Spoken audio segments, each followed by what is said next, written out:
Okay, in this lesson, we're going to talk about one of the most dreaded words in all of dementia care, and that's sundowning. Now, what is sundowning? Sundowning is also sometimes referred to as late day confusion. We see it most often in the middle and later stages of Alzheimer's and dementia, and even more so with people that still live at home. As the name implies, it generally occurs in the late afternoon or evening. And it's characterized by increased agitation, confusion, aggression, or anxiety. One of the common things that we see at the beginning of a sundowning episode is that your loved one may want to go home. And as we've talked about in other modules, that they might be at home, but in their brain, they're looking for the home that maybe they grew up in, or the first house that they moved into after college. They're in a different time period in their life, and they want to get back to that place because that represents security and safety for them. And it can also prevent normal sleep patterns. So, especially in really kind of catastrophic episodes of sundowning, that anxiety and that turmoil can prevent that person from being able to sleep later on. And then you kind of get into a cycle where poor sleep the night before leads to more exhaustion, being more tired. So it continues, in the next days.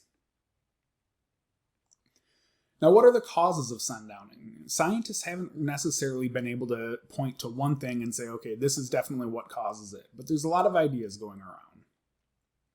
One of the main causes can be exhaustion.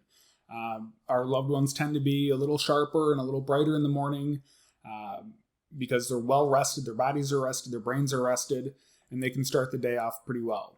But towards the end of the day, they've been working with the minimal resources that they have, trying to keep up, and utilizing a lot of that brain power, and it just kind of wears them out.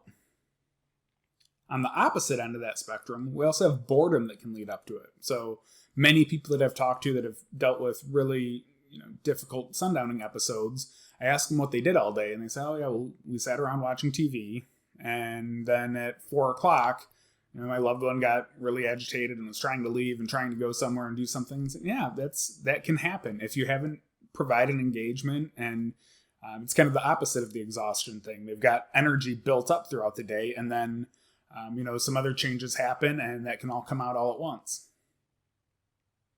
Routine changes can also really contribute to this. So unfamiliar environments, unfamiliar people being around, even something as simple as daylight savings time can increase the likelihood of sundowning.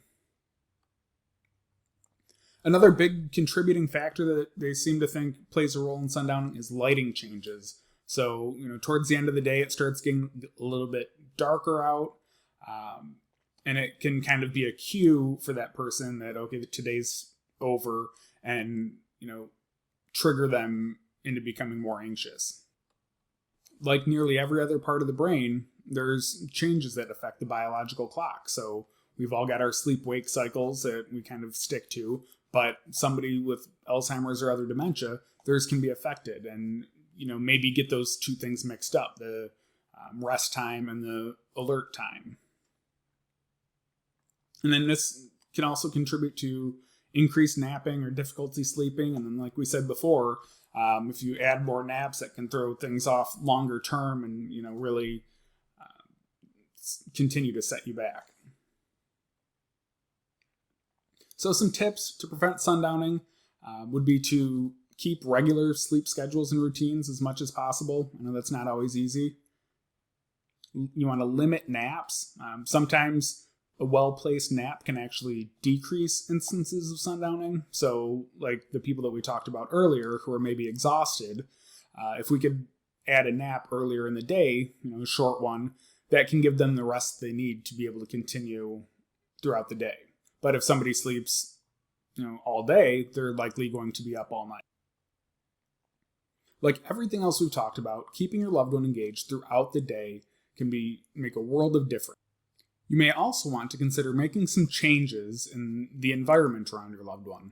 So there's a lot of research that says maybe increasing lighting in the home can lessen the trigger of the sun going down a little bit.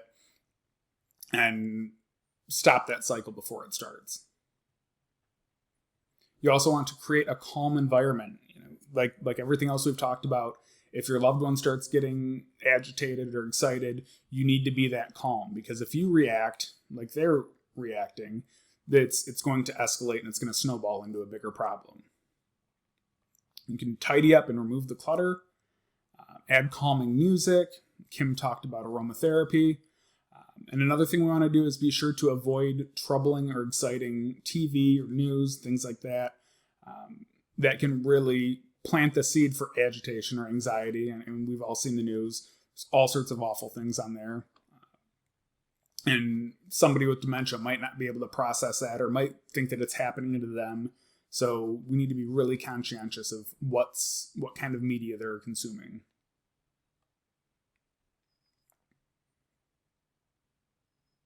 A couple more tips. Avoiding caffeine can help.